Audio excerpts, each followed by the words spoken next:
Welcome to another episode of Bravo for the B-Side. I'm Danny. I'm Jim. And this week we have a returning guest, which is really exciting. Our first returning guest, yes. Liam Matheson, along with Steve Worsley, both of whom star in the really, really fun movie Attack of the Herbals. Yes. Which we covered last week with our daughter in her first co-hosting appearance with us. Yes. Which was very exciting. She was thrilled. So, welcome Liam and Steve. Hello. Thank you. Hello. So yeah, I'm really excited to just jump into it. Yeah. Yeah. So Attack of the Herbals. Now it's an older film. Liam, you and David, it was your first big picture, correct? That's right. Yeah, it's the first one that we there was, after making short films, we got advised that we should be making a feature film, and this is the one we started with.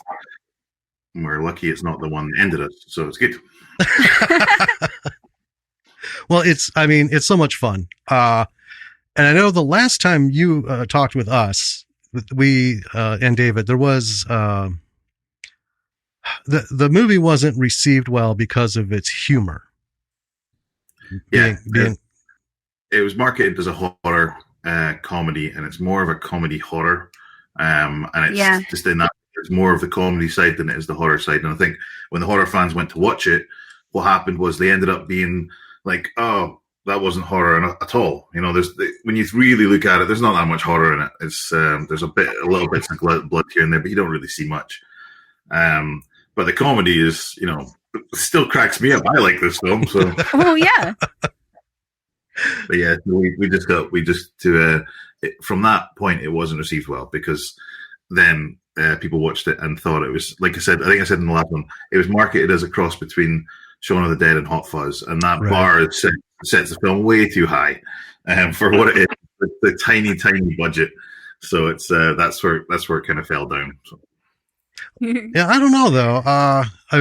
We're that episode actually comes out not this Tuesday, the 7th.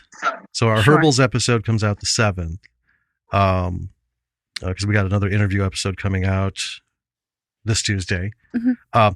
But we're pushing people to watch this thing because it is funny. It's fun. We've seen it a couple times and we don't laugh any less. Our daughter fell in love with this. Oh yeah. She loves Bennett. We love Russell. Yeah. We love everybody, but Russell's character was so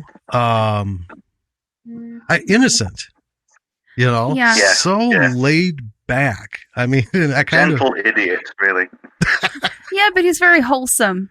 He is. And my favorite part is like his biggest moment was with 12-year-old paper girl. Yes. I got to headbutt David's daughter, so that was fun. No pressure. This film is a lot of people that everyone that we knew. It's actually the reason we met Steve was because we went out and we cast some of the roles. And Steve got the role of Russell, but we ended up like everyone else in the film as Jackson, his girlfriend, and Russell, I think, are the ones that we cast, and I think everyone else is just filled in with friends and family. So, so the paper girl was David Lorraine's daughter, Mrs. McGinty, who's Bennett's assistant. She is Lorraine's mum, and who doesn't like swearing at all. And he was really Jackson's granny was a friend of mine as well. I was going to say, as well as Daniel, Bennett's assistant, is Steve's bandmate. And it's all these. It's basically from everybody that we started filming. We're asking does anyone know anyone wants to be in this? And so it's just a whole culmination of friends and family. Nice, yeah, very nice. We're pushing this thing, and we're gonna start when the episode before it begins. We're gonna start pushing again to get people to watch it. One, because it's free. You don't get to find things this good for free that often. So we're going to pump them out there, because this really, if you guys had done this now and it was, say, it had come out in the last month, I think it would have found a bigger home as a new feature, because it's really the tide is starting to shift. And I think that maybe, I think back to like 2010, 2011, the horror movies that were coming out, we were seeing that shift in what people want for horror. We were moving from classic slasher fest to the jump scares and the spirits and stuff. And I think this genre was kind of pushed away a little bit in the humor aspect, but I think it would have done really well now because of two things. One, more than anything, we need a fucking laugh. We need something to make us laugh these days. But two, just because it is so well done. I mean, I know it was a minuscule budget, and Liam, I'll never forget your description of how you guys would shoot a scene a day. Lorraine showed up, scheduled you, but Lorraine took over. Like I said, that one, Lorraine took over halfway through because we were just lost with where we were going. There's a lot of footage for Herbals. There's a whole different introduction. Jackson ends up going home, and his wife finishes with him, and there was a whole different story. His landlady kicks him out, and it was absolutely nuts. It's like this massive extended introduction. And then when we showed the film to the sales agent, he was like, it needs a bit more of a punchy start. And that's when they gave us some money, and that's when we shot the introduction with the Nazis. That wasn't in it at all. It was just a crate washing up on shore, and that was the only part that actually explained it. So, oh, okay, so, interesting. So we ended up just shooting that introduction, and it was the introduction of Kurt Schwarzenberger, who was our made-up Nazi scientist played by Greg. And it was just the thing with you're right, it's like the pouring the boiling hot water for the tea into the guy's mouth, and it's like, that's just, no wonder he sounded weird. Happens all the time.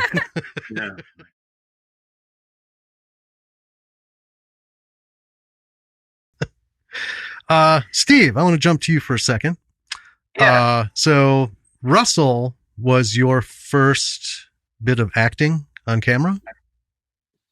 Yeah, on screen. Yeah, I'd never been in front of a camera before. So, like I said, I was finding out new things along the way, and so it was a great experience. Now, Liam had mentioned before you hopped on that you're a voice actor. Yes, yeah, I narrate audiobooks. Oh, and nice. do the odd bit of radio ads and things. Mostly audiobooks, though. I do Scottish crime novels and things like that. So I've got a couple coming out over the next couple of months on Audible, which is cool. Very cool. So that is cool. 30 of them so far. I can hear it as you're talking too. I would listen to one of your audiobooks. Yeah. I thank you. It's my pleasing baritone. Now, did that all start after doing Attack of the Herbals, or were you...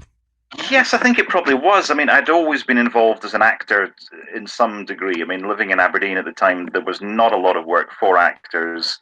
So I was I was doing amateur theatre and pantomimes, and sort of earning a bit of a living doing sort of, role play training for doctors and medical students and the police and things like that. And so I was, playing patients in made-up scenarios and stuff. And the guy that I worked for was a very well-established voiceover actor in Scotland. Basically, if you turned on the radio or the TV and it was a local advert for something, it would be his voice. And he mentioned one day that he had this offer of an audiobook, and he was a bit long in the tooth about it. He's like, I don't know if I could be bothered with this. And the book was specifically set in Aberdeen, and he's from Glasgow, so it's a vastly different accent. So I kind of jokingly put my hand up and said, "Hey, I'll do it if you don't mind." And he took me seriously, and so we recorded a little bit and sent it to the studio, and they approved it. And from then, it's just become a thing. So anytime this guy writes a new book, I automatically get a job, which is great. Nice. Yeah. Outstanding. And you're also in a swing band. Yes, Ocean's 3. Yeah. Oh, My quotient's 11, but there's 3 of us. I like it. So yeah, we've kind of been playing for 50. Actually, we realised it's 15 years this year that we've been performing. Wow. And we have not gotten better or changed our material whatsoever. It's the same terrible jokes, but we have so much fun. Hey, do wedding. Stick with what works, right? Absolutely, yeah. Now, do you do? So you say like, you have jokes and stuff. So you do like a whole routine based on like the old Sinatra days. You know, they used to mess with the mic. I mean, yeah, we don't bill ourselves as being like we're not a tribute act because we don't look or sound like them at all. But we just try and recreate the atmosphere that they did. So we sing all those great songs from all the great, the Great American Songbook kind of thing. But we also throw in banter and we talk to the audience and we make fun of each other and we're very self-deprecating and we just kind of we're creating the atmosphere but without trying to copy it. We're not saying we are the Rat Pack, but at least that's fun. Right.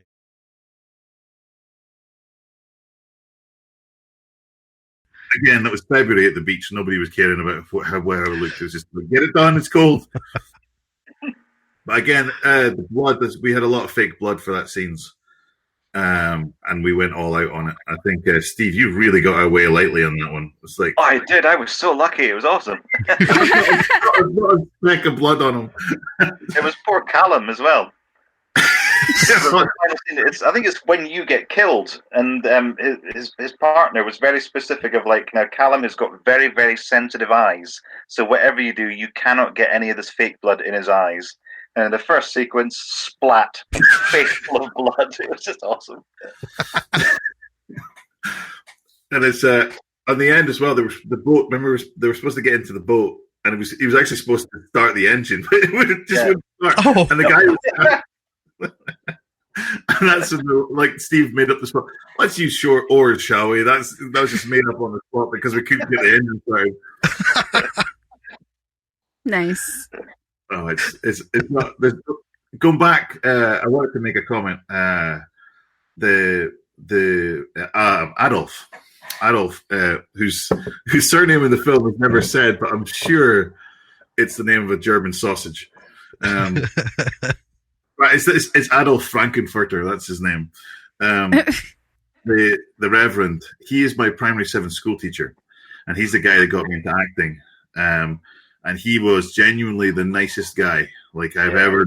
Like, he's such a nice guy. I love the scenes he's got with Steve as well. Just there was I've told you this many times for God's sakes. He's so nice. But he passed away a few years ago. But he was such a massive influence on my life. Such a nice guy. And I just want to just sort of give like a shout out to him because Alan Fraser is just like he was just such a good guy. Yeah. And when I spoke to him, and I said to him, I was like, I really want you to be the granddad.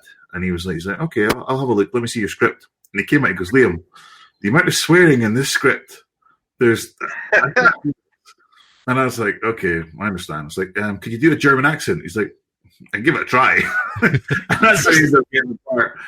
But he was again. It's like he then picked up the part and he just did all this. But he had like this. He's a primary teacher. We loved history, and he had when he came down or when we did the Nazi scenes, he just came along to give us a hand, and we had all the Nazi armbands on the wrong arm. Okay.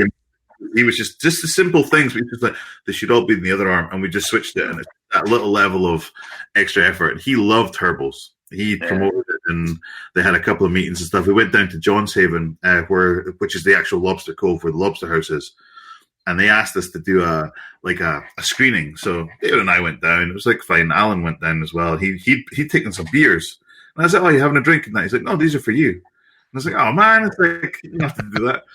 We watched the people of Johnshaven, and the one thing that came back to us that we never actually noticed before was how much swearing there is in this film. Yes. The reason for that is it was shot in separate scenes over so many weekends that we were throwing in swear words left, right, and center. It wasn't until you put all those scenes together that you're like, my God, there's so much swearing. And the people of Johnshaven did not appreciate being depicted as these crazy psychos. So they were really upset. It was like this is Johnshaven. It's a fictional place. Calm down. The character the character, the minister that Alan played, is also responsible for probably my favourite plot hole in the entire movie. I know. Go on, Steve. And they give him a German letter to translate, and he says, "Yes, leave it with me. I'll go and translate it for you." No, you're German. Just read it.